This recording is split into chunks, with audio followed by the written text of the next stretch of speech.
Si vous appréciez mon travail, n'hésitez pas à me le faire savoir en me rejoignant sur Substack, en me proposant de venir me voir les yeux dans les yeux autour de Pot de Miel, en me proposant des conférences ou simplement en partageant mes lettres sur Substack, mes vidéos, mes posts sur X. Il est très important pour que nous puissions sortir du piège des mensonges des marchands du temple et évidemment des grands médias, que nous soyons sans cesse de plus en plus nombreux à partager un peu de bon sens, un peu d'évidence sur tout ce qui est en train de se passer et les liens entre des faits et des événements qui peuvent sembler complètement détachés les uns des autres, mais qui ne le sont pas. Ouvrez les yeux, ouvrez la voie. Contactez-moi à bertrand@55bellechasse.com. bertrand@55bellechasse.com pour toute question, en particulier concernant le miel ou une rencontre. À bientôt.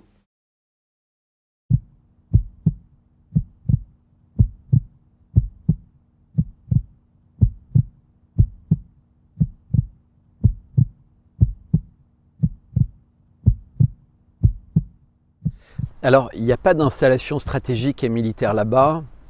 C'est pour ça que c'était faisable pour l'armée ukrainienne de faire une percée et de faire, entre guillemets, une conquête territoriale en Russie. C'était le seul intérêt. La contre-offensive ukrainienne n'ayant pas eu lieu quand elle était annoncée, puisqu'ils avaient annoncé ça pour le printemps, puis pour l'été, il ne s'était rien passé.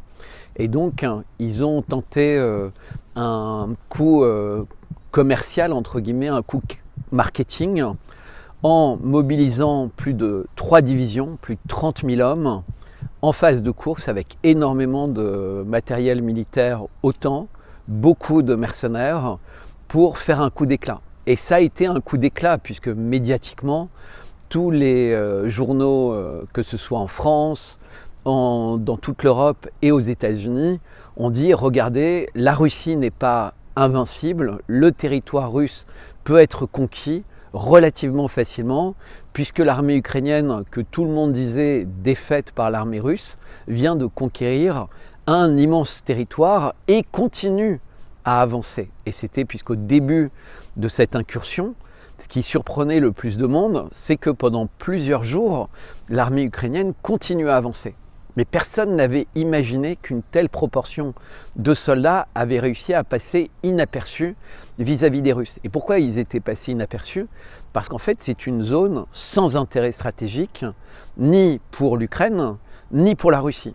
Le seul intérêt stratégique, c'est la grande centrale nucléaire de Koursk, que régulièrement les Ukrainiens visent avec des drones, comme ils font avec la centrale de Zaporijie, le long du Dniepr, qui est contrôlée par la Russie. Donc c'était purement du marketing de la part de l'Ukraine, de la part du gouvernement Zelensky, pour faire oublier toutes les villes perdues, pour faire oublier ce front qui n'avance, entre guillemets, qu'au bénéfice de la Russie, qui réussit sa guerre d'attrition, puisqu'on parle de plusieurs centaines de milliers de morts parmi les soldats ukrainiens, alors qu'il y a très peu de civils qui ont été tués lors de cette opération spéciale russe, mais également la destruction quasi complète de tout l'arsenal militaire que l'Ukraine avait de l'époque soviétique ou des années après époque soviétique, que ce soit en termes d'obus, en termes de bombes, en termes de chars, etc. Ce qui fait qu'en fait, depuis un certain temps, tous les équipements sont des équipements OTAN, ce qui veut dire qu'en fait, la Russie apprend à se battre contre les armées de l'OTAN depuis pratiquement 1 an maintenant, qui ont des méthodes différentes, qui ont des équipements différents, qui ont des stratégies différentes. Et donc c'est pour la Russie finalement un test au cas où l'OTAN déciderait de rentrer à fond dans leur direction. Que se passe-t-il aujourd'hui? C'est qu'il y aurait déjà plus de 25 000 morts ukrainiens dans la région de Koursk. Donc ce sont autant de soldats qui vont manquer sur toute la ligne de front. N'importe quel stratège sérieux aurait demandé à ses troupes de reculer, de se replier pour renforcer le front dans les zones où il est en train de craquer, c'est-à-dire dans toutes les zones stratégiques qui permettraient à la Russie de vraiment rentrer en territoire ukrainien vers Odessa, vers au-delà du Dniepr, et pourtant ils ne le font pas parce que pour le régime de Kiev, tenir coûte que coûte jusqu'à ce qu'ils réussissent à obtenir de la part des Occidentaux de nouvelles armes, à nouveau de l'argent et surtout des missiles pour viser en profondeur la Russie, la chaîne logistique russe et essayer de faire du mal à la Russie, puisque quand vous avez des missiles précis qui peuvent tirer jusqu'à 1000 km à l'intérieur des troupes, eh bien vous pouvez atteindre les zones où les soldats s'entraînent, où les appelés se réunissent, où vous avez les usines de fabrication d'armement, les usines de fabrication d'obus, éventuellement les lieux où sont gardés les avions ou les hélicoptères. Et ça, c'est véritablement la stratégie de l'OTAN, puisqu'on avait vu que c'était exactement comme ça que ça s'était passé contre l'Irak, contre la Syrie, contre la Libye, contre la Yougoslavie avant, c'est la destruction avec les missiles de toute l'infrastructure. Donc c'est exactement ce que voudrait faire le régime de Zelensky, sauf que la Russie a mis une ligne rouge très claire, et cette ligne rouge est matérialisée par un changement de la doctrine nucléaire. C'est-à-dire que les Russes ont dit que tous les pays qui seraient complices, qui seraient coopérants avec un autre pays qui agresserait l'intérieur du territoire russe, pourraient être considérés comme des cibles légitimes avec l'arme nucléaire. Ce qui veut dire que les États-Unis, la France, l'Angleterre pourraient devenir des cibles légitimes de la Russie de façon nucléaire, ou en tout cas avec des missiles type Kinjal, et qui pourraient détruire n'importe quel type d'infrastructure dans ces pays-là. Donc depuis, les choses se sont relativement calmées. Alors de toute façon, depuis le début, pour la Russie, il n'a jamais été question de guerre de conquête. La Russie n'a pas l'intention ni l'envie de conquérir l'Ukraine. La Russie a déclaré dès fin février, par la voix de Vladimir Poutine, son intention qui était de permettre aux russophones d'Ukraine, essentiellement dans la région du Donbass, de vivre en sécurité. Puisqu'il y a eu une guerre civile qui a duré depuis 2014, depuis la période de Maidan, et qui a vu mourir énormément de civils, puisqu'il y a eu 14 000 morts dans les régions du Donbass russophones, sous le coup des bombardements, des tirs d'hélicoptères, des tirs de snipers à l'intérieur de la région russophone qui menaçait de faire sécession à l'Ukraine si jamais le gouvernement continuait à mettre en œuvre des lois qui interdisaient la pratique du russe, qui interdisaient l'enseignement tel qu'il était pratiqué à l'époque où la proximité avec la Russie était encore là, pour un système complètement OTAN avec l'obligation de la langue ukrainienne et véritablement le refus de tout ce qui est contact avec la Russie. Or, on sait très bien que toute l'Ukraine est dépendante d'un point de vue industriel, d'un point de vue énergétique, de ses bonnes relations avec la Russie. Donc cette attitude était complètement suicidaire et c'est bien en ligne avec l'attitude de l'OTAN qui demande à l'Ukraine finalement de se sacrifier jusqu'à la dernière goutte de ses soldats et finalement de ses civils, hommes et femmes, puisque la conscription aujourd'hui touche y compris les jeunes de 21 ans, alors qu'au début c'était à partir de 27 ans qu'on pouvait être mobilisé dans l'armée. Donc on voit bien qu'il y a un sacrifice par les États-Unis et par l'OTAN de la population ukrainienne, et la partie russophone est la raison pour laquelle les Russes sont intervenus. Et donc ils n'ont pas du tout mis en œuvre une guerre type OTAN, où ils détruisent entièrement les infrastructures ferroviaires, électriques, de l'eau de l'Ukraine. Au contraire, puisque eux, ce qu'ils veulent, c'est pouvoir maintenir une relation à long terme avec l'Ukraine, qui est un peuple frère ou un peuple sœur de la Russie, puisque l'Ukraine fait partie avec la Biélorussie et la Russie de ce qu'était la Russie originale et originelle. Donc, c'est une guerre d'attrition, en effet, puisque l'idée, c'est que l'espoir, entre guillemets, de la Russie, c'est qu'à un moment, tel un fruit pourri, l'OTAN s'effondre sur lui-même de son incapacité à résister à l'appareil industriel russe, à l'appareil militaire russe qui est parfaitement fait pour résister à n'importe quel assaillant. On sait bien que l'Allemagne nazie s'est complètement brisée sur la Russie, Napoléon s'était brisé sur la Russie. Les Russes savent invariablement gagner des guerres face à un agresseur. Et donc l'idée de dire que c'est la Russie qui a attaqué avec une envie de conquête est totalement ridicule, puisque la Russie est le plus grand pays du monde par sa surface. C'est un des pays les plus riches du monde par les hydrocarbures, que ce soit gaz ou pétrole, qui sont à l'intérieur du territoire, mais également c'est un pays qui contient énormément de charbon, de minerais, d'or, etc. Donc la Russie n'a aucune raison de conquérir, et qui plus est, de conquérir des pays qui sont devenus complètement défaillants à cause de la culture LGBT, qui n'ont plus d'industrie, qui ont une éducation qui est en chute libre, que ce soit le système universitaire, les systèmes des grandes écoles, même les petites classes. Le système de santé, on l'a vu à l'époque du Covid, est complètement hors de propos, puisqu'en plus on fermait des lits d'hôpitaux alors qu'on disait que le Covid, la principale raison de se vacciner, c'était pour éviter l'engorgement des hôpitaux. Donc qui peut vouloir conquérir des pays qui sont sans richesse dans leur sous-sol, sans intérêt d'un point de vue géographique, puisque maintenant la Russie se tourne vers le sud global et vers l'Asie, et a décidé que finalement l'Europe ne représentait plus un intérêt significatif, en tout cas tant que les chefs d'État européens et les élections en Europe sont truquées comme elles le sont, puisqu'on vient de voir en Moldavie qu'à 11h du soir, le non l'emporte avec 90% des bulletins qui ont été comptabilisés, avec 54% de non. Et bizarrement, le matin, quand les Moldaves se réveillent, le oui l'a emporté. C'est-à-dire qu'avec 10% de bulletins à compter, eh bien 102% de ces bulletins ont été pour le oui. Mais ça ne choque plus personne.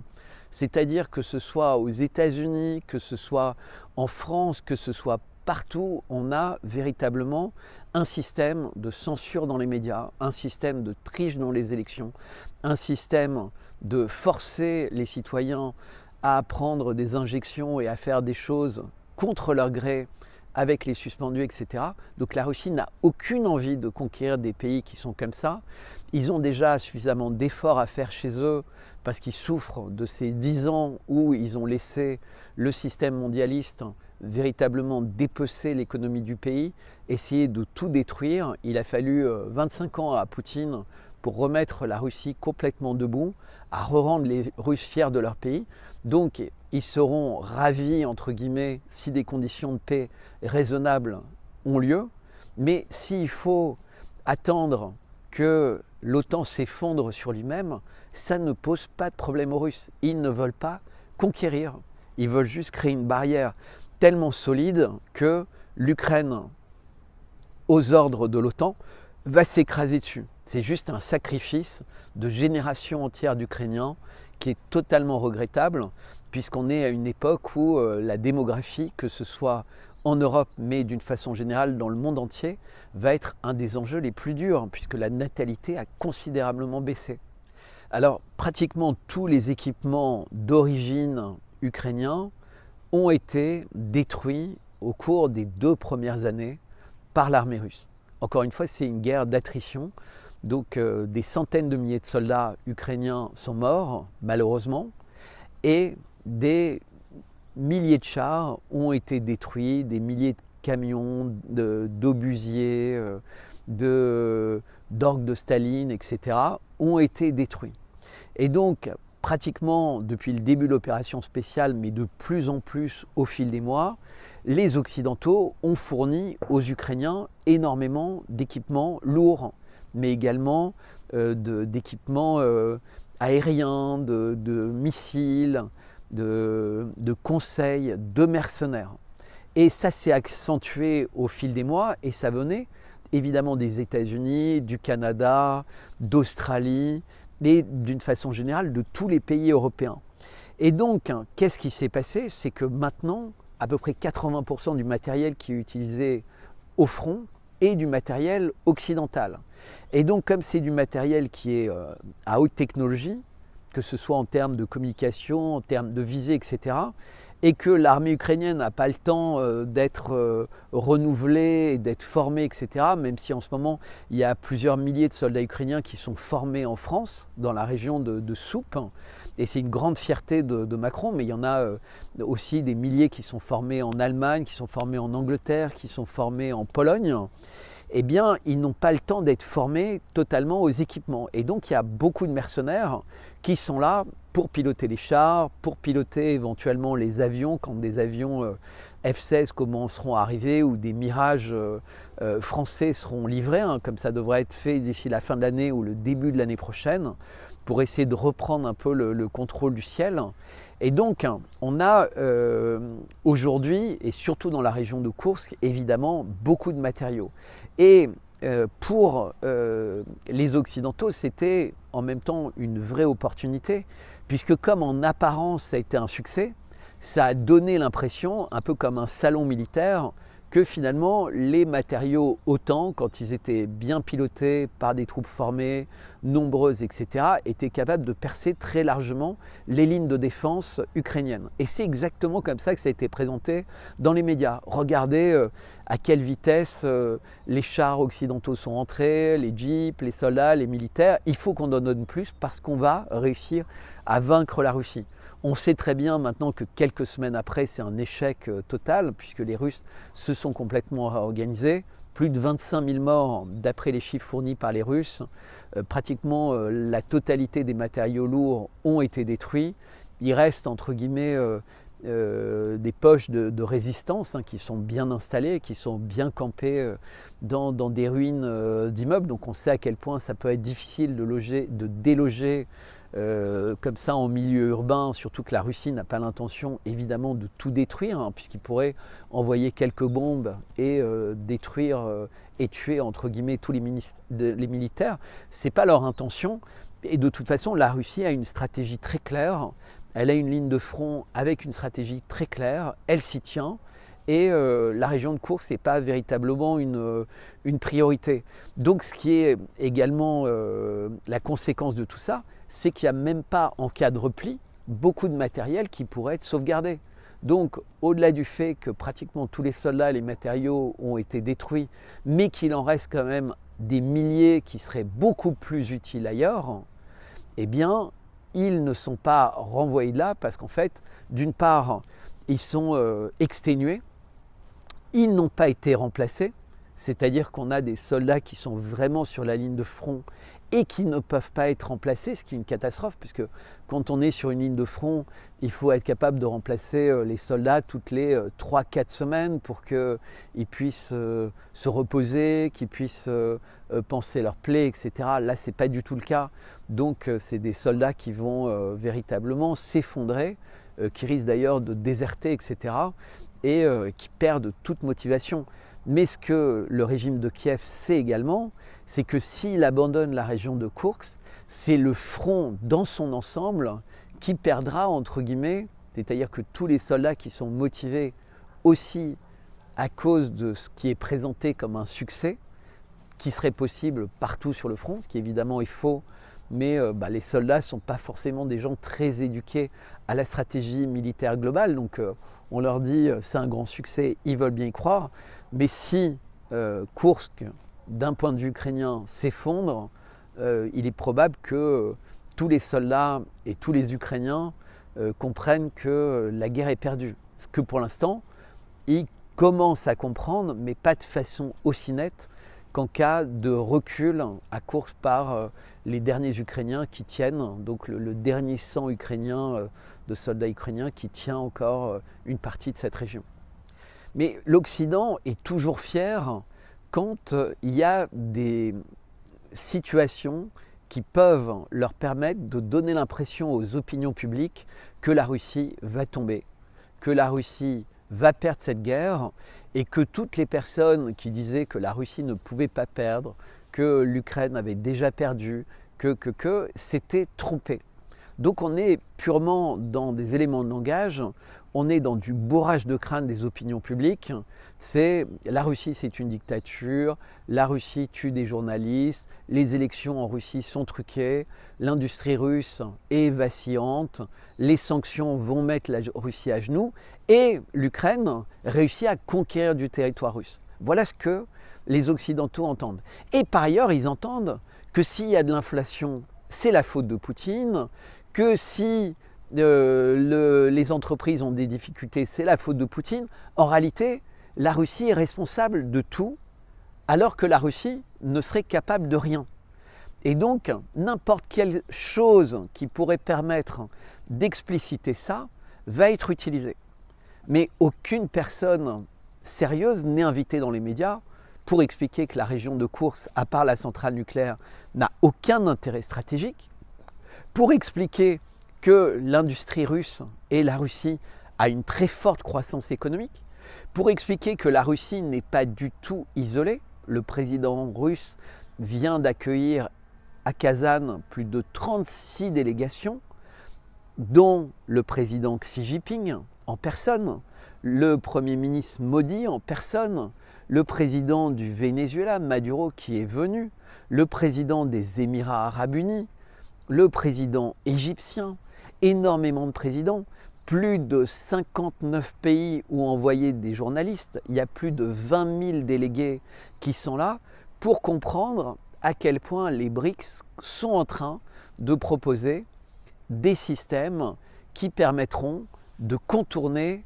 l'hégémonie du dollar, l'hégémonie de l'euro, l'hégémonie de cet empire du mensonge en créant de nouveaux types de médias puissants, de nouveaux types de systèmes financiers fiables, rigoureux et qui sont proposés à tous.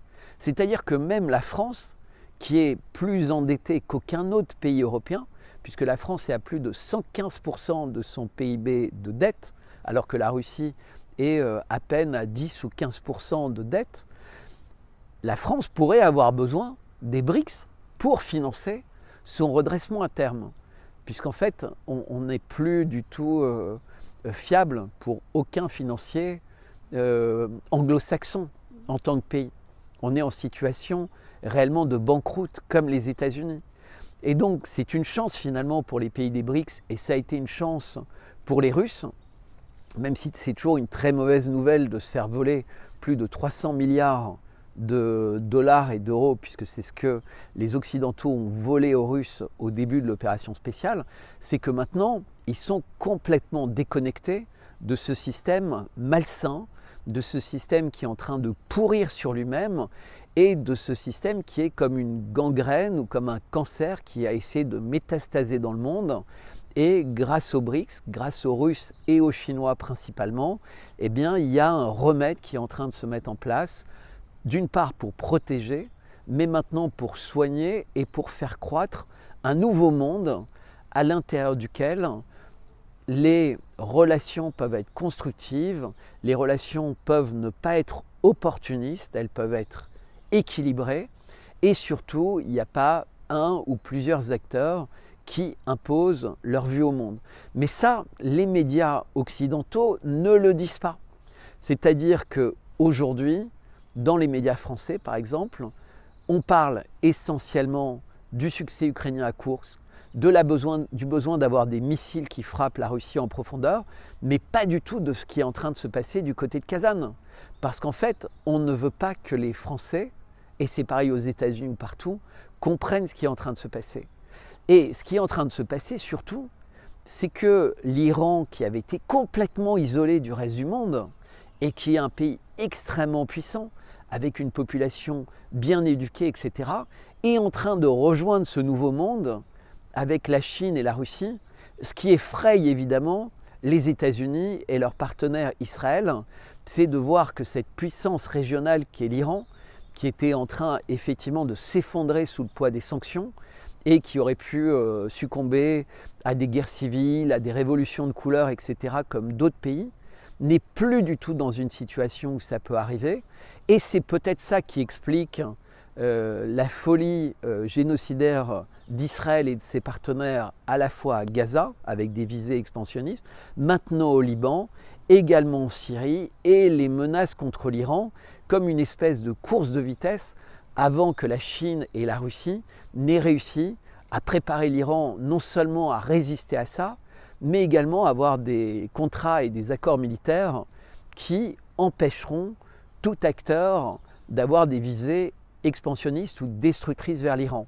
Et on sait que l'explosion d'une charge nucléaire il y a quelques jours en Iran est une manière de dire, puisque l'Iran n'a pas a priori l'arme nucléaire, donc elle lui a été fournie par un de ses partenaires, de dire on est suffisamment dans une relation de confiance avec l'Iran pour ne pas les abandonner. Et évidemment, pour un tout petit pays comme Israël, se dire que l'Iran a des armes extrêmement rapides, extrêmement précises et qui pourraient contenir des charges nucléaires, ça a un côté absolument effrayant. Et donc on voit qu'on n'est plus du tout dans un bluff, on est véritablement à un moment au bord de l'apocalypse nucléaire, de l'apocalypse militaire, et où vont aller les pays avec d'un côté la force tranquille des BRICS, qui travaille quand même depuis 20 ans, c'est le 16e sommet des BRICS, donc quasiment 20 ans, et qui vont avoir encore une dizaine d'années pour mettre en place tous les outils dont ils rêvent de mettre en place, parce qu'ils font ça doucement, ils font ça sereinement, puisque le système de Bretton Woods ou les autres systèmes, il a fallu des dizaines d'années pour qu'ils se mettent en place et pour être véritablement acceptés face à cette espèce de folie de l'Occident avec les armes biologiques, le Covid, avec le wokisme, avec le climat, avec la guerre entre guillemets contre la Russie et maintenant avec la guerre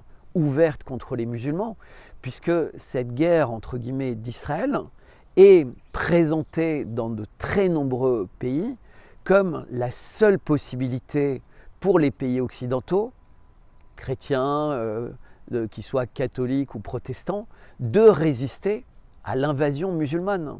C'est-à-dire qu'en France, les gens soutiennent largement les exactions d'Israël parce qu'ils pensent qu'Israël est en train de sauver le monde d'un monde musulman ou, comme l'Ukraine est en train de sauver le monde, de la dictature communiste de la Russie et de son allié chinois.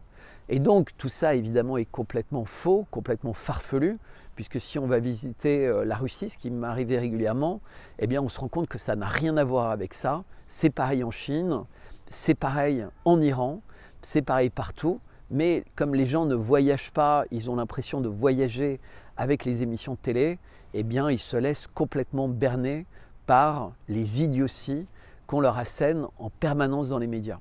Alors pratiquement tous les équipements d'origine ukrainiens ont été détruits au cours des 2 premières années par l'armée russe. Encore une fois, c'est une guerre d'attrition, donc des centaines de milliers de soldats ukrainiens sont morts, malheureusement, et des milliers de chars ont été détruits, des milliers de camions, d'obusiers, d'orgues de Staline, etc., ont été détruits. Et donc, pratiquement depuis le début de l'opération spéciale, mais de plus en plus au fil des mois, les Occidentaux ont fourni aux Ukrainiens énormément d'équipements lourds, mais également d'équipements aériens, de missiles, de conseils, de mercenaires. Et ça s'est accentué au fil des mois et ça venait évidemment des États-Unis, du Canada, d'Australie, et d'une façon générale de tous les pays européens. Et donc, qu'est-ce qui s'est passé? C'est que maintenant, à peu près 80% du matériel qui est utilisé au front est du matériel occidental. Et donc, comme c'est du matériel qui est à haute technologie, que ce soit en termes de communication, en termes de visée, etc. Et que l'armée ukrainienne n'a pas le temps d'être renouvelée, d'être formée, etc. Même si en ce moment, il y a plusieurs milliers de soldats ukrainiens qui sont formés en France, dans la région de Soupe. Et c'est une grande fierté de Macron, mais il y en a aussi des milliers qui sont formés en Allemagne, qui sont formés en Angleterre, qui sont formés en Pologne. Eh bien, ils n'ont pas le temps d'être formés totalement aux équipements. Et donc, il y a beaucoup de mercenaires qui sont là pour piloter les chars, pour piloter éventuellement les avions, quand des avions F-16 commenceront à arriver ou des Mirage français seront livrés, hein, comme ça devrait être fait d'ici la fin de l'année ou le début de l'année prochaine, pour essayer de reprendre un peu le contrôle du ciel. Et donc, on a aujourd'hui, et surtout dans la région de Koursk, évidemment, beaucoup de matériaux. Et pour les Occidentaux, c'était en même temps une vraie opportunité, puisque comme en apparence ça a été un succès, ça a donné l'impression, un peu comme un salon militaire, que finalement les matériaux OTAN, quand ils étaient bien pilotés par des troupes formées, nombreuses, etc., étaient capables de percer très largement les lignes de défense ukrainiennes. Et c'est exactement comme ça que ça a été présenté dans les médias. Regardez à quelle vitesse les chars occidentaux sont entrés, les jeeps, les soldats, les militaires. Il faut qu'on en donne plus parce qu'on va réussir à vaincre la Russie. On sait très bien maintenant que quelques semaines après, c'est un échec total, puisque les Russes se sont complètement réorganisés. Plus de 25 000 morts d'après les chiffres fournis par les Russes. Pratiquement la totalité des matériaux lourds ont été détruits. Il reste entre guillemets des poches de résistance qui sont bien installées, qui sont bien campées dans des ruines d'immeubles. Donc on sait à quel point ça peut être difficile de déloger comme ça en milieu urbain, surtout que la Russie n'a pas l'intention évidemment de tout détruire, puisqu'il pourrait envoyer quelques bombes et détruire et tuer entre guillemets tous les militaires.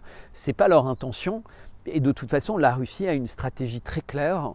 Elle a une ligne de front avec une stratégie très claire. Elle s'y tient. Et la région de Koursk n'est pas véritablement une priorité. Donc ce qui est également la conséquence de tout ça, c'est qu'il n'y a même pas, en cas de repli, beaucoup de matériel qui pourrait être sauvegardé.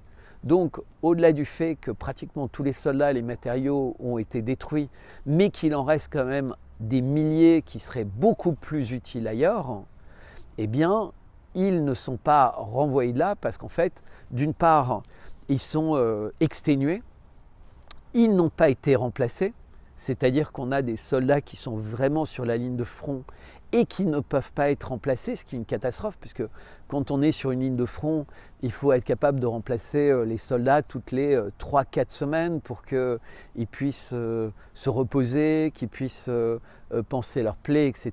Là, ce n'est pas du tout le cas. Donc, c'est des soldats qui vont véritablement s'effondrer, qui risquent d'ailleurs de déserter, etc.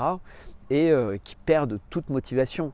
Mais ce que le régime de Kiev sait également, c'est que s'il abandonne la région de Koursk, c'est le front dans son ensemble qui perdra, entre guillemets, c'est-à-dire que tous les soldats qui sont motivés aussi à cause de ce qui est présenté comme un succès, qui serait possible partout sur le front, ce qui évidemment est faux, mais les soldats ne sont pas forcément des gens très éduqués à la stratégie militaire globale, donc on leur dit c'est un grand succès, ils veulent bien y croire, mais si Koursk, d'un point de vue ukrainien, s'effondre, il est probable que tous les soldats et tous les Ukrainiens comprennent que la guerre est perdue. Ce que pour l'instant, ils commencent à comprendre, mais pas de façon aussi nette qu'en cas de recul à Koursk par les derniers Ukrainiens qui tiennent, donc le dernier sang ukrainien de soldats ukrainiens qui tient encore une partie de cette région. Alors depuis le début de l'opération spéciale russe, mais même avant, il y a toujours eu la présence d'énormément de militaires de l'OTAN sur le territoire ukrainien, que ce soit pour l'entraînement des militaires, pour leur formation aux normes de l'OTAN. Ça a lieu depuis bien avant 2021 ou 2022, le lancement de l'opération spéciale. Mais très vite, avec l'utilisation des matériaux, avec l'utilisation des systèmes de télécommunication, avec l'utilisation de systèmes de visée OTAN, puisqu'ils ont toutes les données satellites, etc. Enfin, pour viser aussi loin que la Crimée ou des villes comme Belgorod, les Ukrainiens n'ont plus et n'ont pas le savoir-faire pour faire ce type d'action. C'était l'OTAN qui était chargé de ça.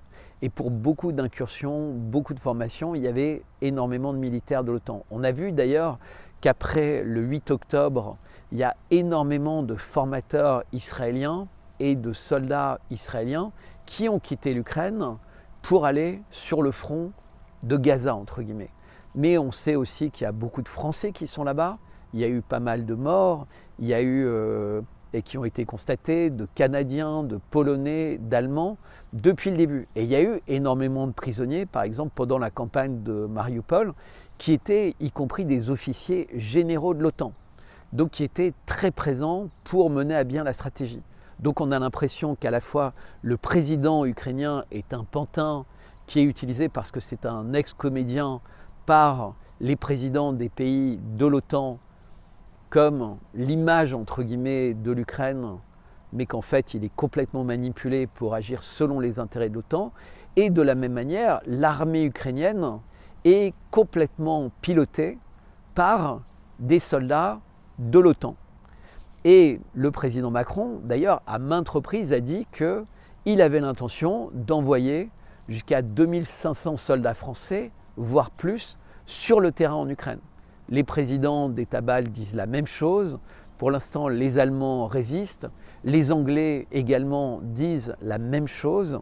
Et donc, on va avoir un moment où ce ne seront plus des mercenaires, mais ce seront véritablement des soldats d'actifs de pays de l'OTAN. Parce que l'article 5 de l'OTAN, qui dit si un pays de l'OTAN était frappé, tous les pays de l'OTAN seraient en guerre contre celui qui a frappé le pays de l'OTAN, mais ça ne concerne pas les soldats de l'OTAN. C'est-à-dire que si les soldats de l'OTAN sont en Ukraine, qui n'est pas un pays de l'OTAN, et étaient tués par l'armée russe, l'article 5 ne serait pas engagé.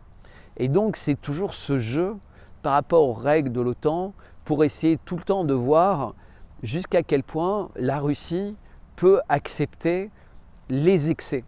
Les armes lourdes, les avions, les soldats, les missiles à longue portée. Et là maintenant, la Russie a dit stop.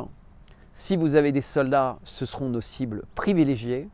Et si vous fournissez des missiles longue portée, on utilisera nos missiles pour vous atteindre. Et si vos missiles longue portée mettent en danger les infrastructures stratégiques russes, alors on a changé notre doctrine nucléaire et vous pourrez être des cibles légitimes nucléaires de la Russie. Mais quoi qu'il en soit, les équipements aujourd'hui ne sont quasiment que des équipements OTAN et il y a énormément de mercenaires et de soldats déguisés en mercenaires de l'OTAN qui sont aux côtés de l'armée ukrainienne. Alors c'est difficile de penser que Zelensky a une autre ambition personnelle que d'être très riche et de toujours avoir l'air bodybuildé à l'intérieur de ces t-shirts extrêmement moulants qu'il porte à longueur d'année. Je rappelle que Zelensky, qui n'a jamais été au front, qui n'a jamais fait son service militaire, qui n'a jamais été quoi que ce soit proche de l'armée, est déguisé en soldat d'opérette à longueur d'année, que ce soit à l'estrade des Nations Unies, que ce soit devant tous les parlements où il a été invité, même au Festival de Cannes ou aux Oscars, pour lesquels il a eu l'occasion de pleurer, entre guillemets, la cause de l'Ukraine face à l'ogre russe.